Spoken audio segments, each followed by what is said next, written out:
Hey, and welcome back to the podcast. We're here with Greg Potapenko from H-Hour.agency. And Greg is an award-winning marketer who helps DTC brands grow. He's all about paid search, display, social. He's an e-com brand founder, and he helps Army veterans become vetpreneurs. And so we have a lot to talk about with Greg as far as just the secret to his success and how to shortcut that process and so much more. So Greg, glad to be speaking with you. Hi, Robert. Thank you for having me on the show, and I'm glad to be here to help other entrepreneurs level up. Yes, and we all need that. And we need that consistently and constantly, don't we? We need that constant encouragement. And there's always more problems to be solved. And so what problem do you solve? What has you just really passionate and fired up about what you're doing? I like launching and growing brands online using my digital marketing experience and skills, primarily in the direct-to-consumer markets. And so direct to consumer, what is that exactly? Yeah, so it's basically everything that's not B2B. So we're selling to people, not people in businesses, which is more of the B2B place. So that goes from selling physical products through a point of sale like Shopify or another type of online store. And on the other end of the spectrum could be generating leads for home services, insurance providers, loans, and even did apps and software aimed at end consumers. So think about apps on your mobile phone or different utilities on your computer. Those are the kinds of things we've been doing over the years. Well, sounds like fun. And I can imagine how you doing all of these things, being in all these spaces, really like can ignite the creativity, right? Because you're jumping into all these different niches and all these different solutions. And you might even see like some of the overlaps, the commonalities. So like what do you see in common as far as when these brands succeed, when you put out like an e-commerce product and it flops versus when it does great? Like what's the deciding factor? What does it take to build a business that thrives? Yeah, I mean, it kind of evolves over the years as the market and the consumer matured with their behavior online. So even something that was quote unquote successful 2 or 3 years ago may not be necessarily as effective these days. I mean, the fundamentals, they kind of stay the same. You got to have a great product that solves ideally a problem or meets a need of the target customer. You have to be a decent storyteller, and you got to make sure that you can master at least one source of traffic, whether that's paid ads or uh, content creation or affiliate deals, what have you. But I think those are the main three fundamentals that kind of over the years have stayed true.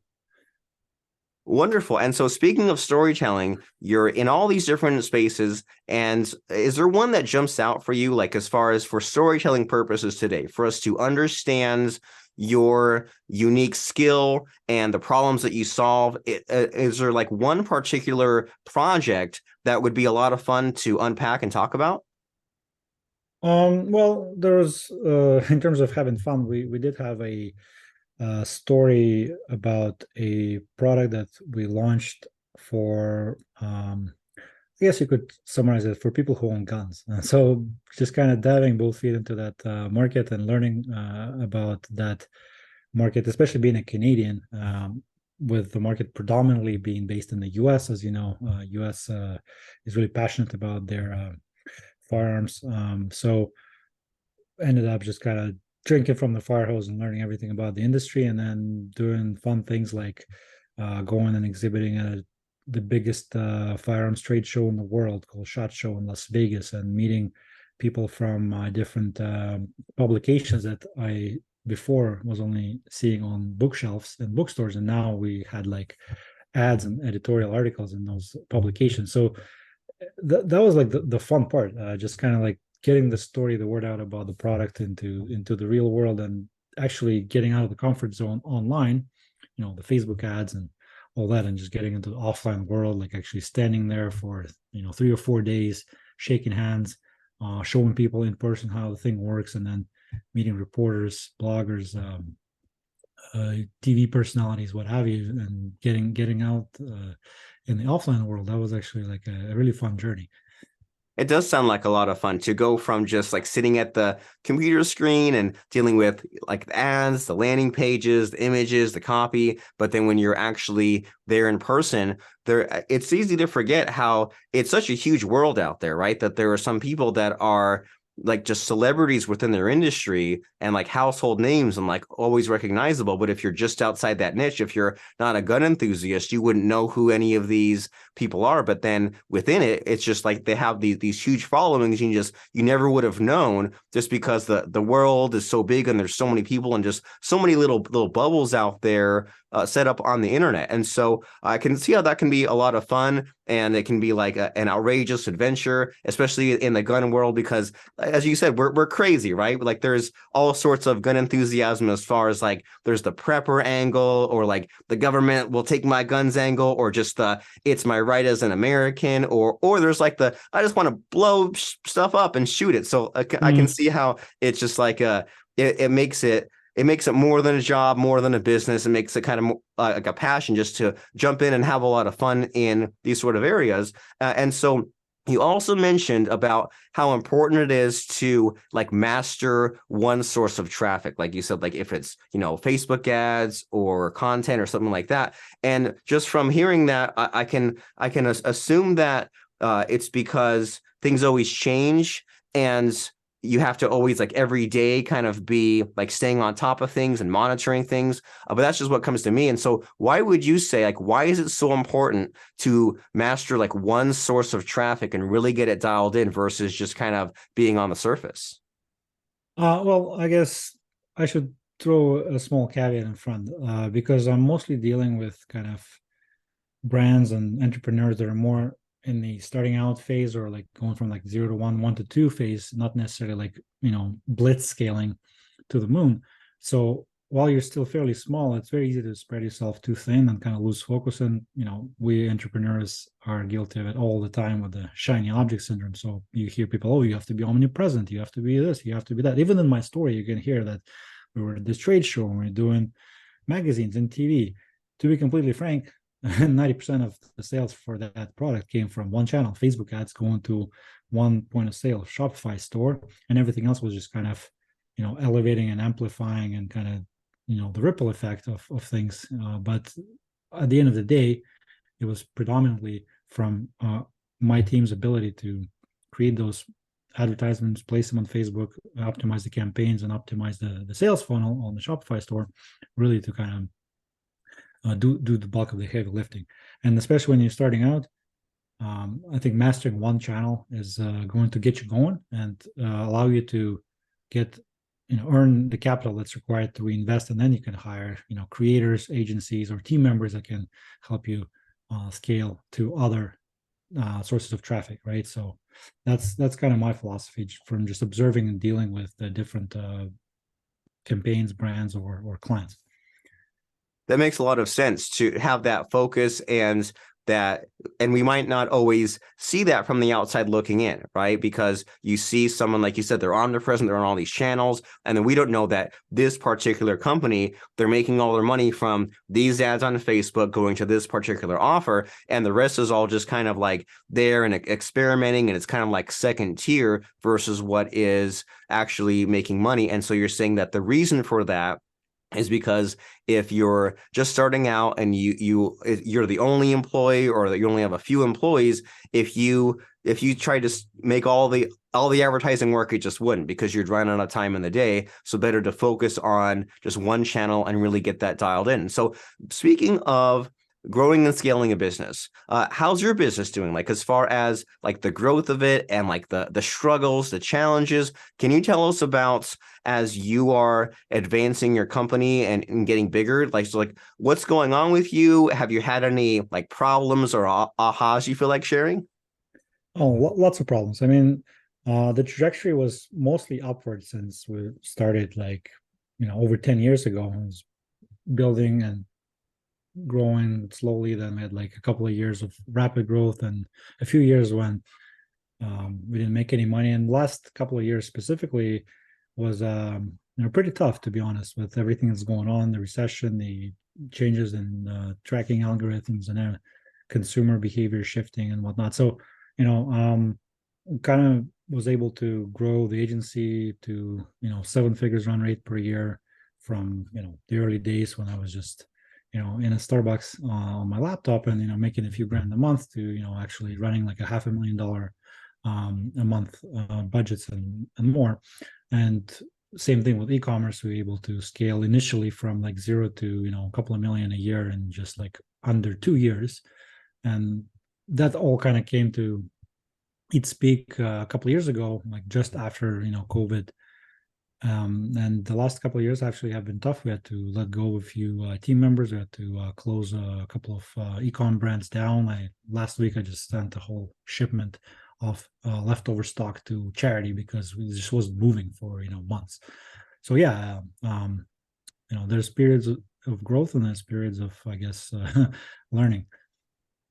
And you hear that a lot with, especially with the e-commerce companies, where it's just it's high risk, high reward, and sometimes you have to make those painful decisions of saying, okay, well, I need to get rid of my inventory, or this fad has changed things, or COVID has changed things. And I really appreciate you being honest about some of these failures. But I also get from your answers that you're really dialed in with the numbers, right? You're mentioning about how like you were at this level and you want to get to that level. And so that's really helpful to hear in general, just about just like knowing where you want to go and knowing what those harsh numbers are. And so when you see all these companies, right, and you say that some succeed, some fail, what's the difference? Like, do you see like a huge mistake being made that really like causes a lot of companies to fail lately? So there's, I guess, stuff you see in the news. So a couple of recent examples, I made a couple of posts about them on my social media, is like these crazy like 8 and 9 figure companies in the DTC space. So like there was Hello Bello, the $200 million a year diaper brand that went bankrupt. Last week there was Disco, which is I think an 8 or 9 figure men's skincare brand that went bankrupt. And basically they have grown too quickly. They have overspent on certain things and paid advertising and other things, and kind of miscalculated their margins, and they overextended themselves. So that's like, I guess, one mistake where I've observed from outside looking. Of course, it's very easy to judge with when you're not the person in the arena, as Teddy Roosevelt said. But yeah, it's kind of obvious in hindsight. Oh, they spent too much. They overspent on client acquisition. They hired too many people. On a small scale, I guess, again, dealing mostly with what I deal with day to day, with like smaller entrepreneurs just starting out recently, or it usually comes down, I guess, to product market fit. So it was fairly easy before to promote like a okay product with good marketing, and you could still make a buck. Whereas now, I think the margins got squeezed, and all of the mediocre players or average players are getting squeezed out, and only the best of the best kind of are left. So those are the best storytellers with really good products, really great customer service. Like a lot of puzzle pieces have to align for you to be successful. So yeah, I think it's basically comes down to knowing your numbers, like your budgets and your cost of doing business, having great products or services that solve real problems for real people, and actually listening to the customer, like both before and after. So that's your customer support after the sale, but also listening to them before, coming up with new features, improving common I guess things with your products that people want to see change, those kinds of things. Yeah. Okay, so and you've given us so much to think about, and basically the kind of the overarching phrase that pops into my mind as you're mentioning all this is, don't wish it was easier, wish you were better. So as say Amazon increases their fees or percentage, or the e-commerce competition just becomes so much, it's easy to just give up or to quit and move on to something else. But you're saying that those companies, those brands that are still succeeding heavily in the e-commerce space are the ones that just have really taken it seriously, really gotten things dialed in. They know what their numbers are. If they're growing, they're taking all the factors into account. They're not just growing and misunderstanding their margins. And then as far as their product itself, they make sure that there's this good product market fit. They're good storytellers. They're good with the customer support, both before and after. And so this is a very helpful, a little bit of a mental checklist for us to think about whether we're starting out in e-commerce or just trying to debug the system and trying to figure out like where are things going wrong, maybe going back to some of these fundamentals here that you're mentioning. But on a quick podcast such as this one, we can only get so far, right? We can only get a few little stories and tips and advice from you. And if someone wants to take that next step, if they say, okay, well, Greg seems like a guy that can help me grow my DTC brand, and maybe he can help me with the storytelling or with the advertising or something. How does someone know if they're a good fit for you, and what can you do for them, and where do they go to get that help?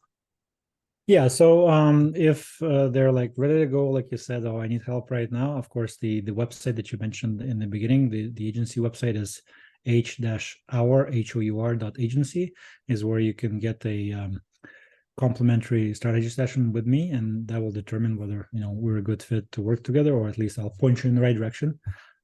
If you also are a military veteran, then I invite you to join my free Facebook group called Enlisted to Entrepreneur, where we have over 500 veteran entrepreneurs from US and Canada and some of the allied nations like Australia and the UK, where we share information. There's a ton of pre-recorded content, and we're actually working on a live event in Canada soon for the community. And if you're not ready to kind of jump in, I invite you to just follow me on social media. You can find me with my first and last name on most social media platforms: Instagram, LinkedIn, Facebook, what have you, and just consume some more of my content, see what my daily life is like, and see if that resonates with you. Exciting. And so we mentioned that Facebook group is Enlisted to Entrepreneur if you're in the armed forces of one of these allied countries. And I can definitely see the value in that because everyone kind of speaks a similar language. And if you've been in the armed forces and you made it in, you made it through boot camp and all the discipline and all the rigmarole, that sets you apart, right? That means that this group consists of many people who have just gone through the work and gone through all the kind of step by step, and they're good people in there, I imagine. And then to do that one-on-one call that Greg mentioned, that's h-our.agency. And it messed me up a little bit because when I first heard you say that, I was thinking like, oh, is it h-our? So there's two H's. It's h-hour, as in like hour of the day, .agency. And then the social media that you mentioned there, Greg, like Instagram and LinkedIn, etc., that's Greg Potapenko, and we'll spell that out. That's Potapenko. So that way you've gotten your curiosity piqued a little bit from Greg about some of his really helpful initial advice about what you can and should do about your e-commerce brand. But knowledge and advice only gets you so far, right? You also need a little bit of a plan, strategy, motivation, a deadline, and some of those, and also help, because you can't do it alone. We keep on mentioning that in our conversation. So your help can and should come from Greg. So go to h-our.agency to get that chat started with Greg. And as we're winding down our conversation here, Greg, I find it really helpful to ask for a quote or lesson from my guests, and it can either apply to like your overall philosophy or what we talked about today. So what just jumps out at you when I ask for a helpful quote or lesson from you? Yeah, I think I'm just going to bounce off of what you just said, is that you have to surround yourself with the resources that's going to help you execute on the knowledge that you receive from consuming, the content, such as, from your show and whatnot. And those resources, so part of that is the community that you have around yourself. So that's your family and friends that support you, and also others who can lift you up to where they are or where they have been through. So that's the type of mastermind or just a networking group. I really think that everybody should get from behind the computer, like we said, and get out and network with like-minded individuals, or those that you aspire to be like, that have been where you want to go. Fantastic. They say if you want to go fast, go alone. If you want to go far, go together. So I think you hit the nail on the head as far as needing these mentors, coaches, mastermind, family, support system, whatever form it takes. Get that help, get that team, h-hour.agency. And thank you so much, Greg, for showing up, blowing our minds, giving us some really great advice. I really appreciate you. Thank you for having me.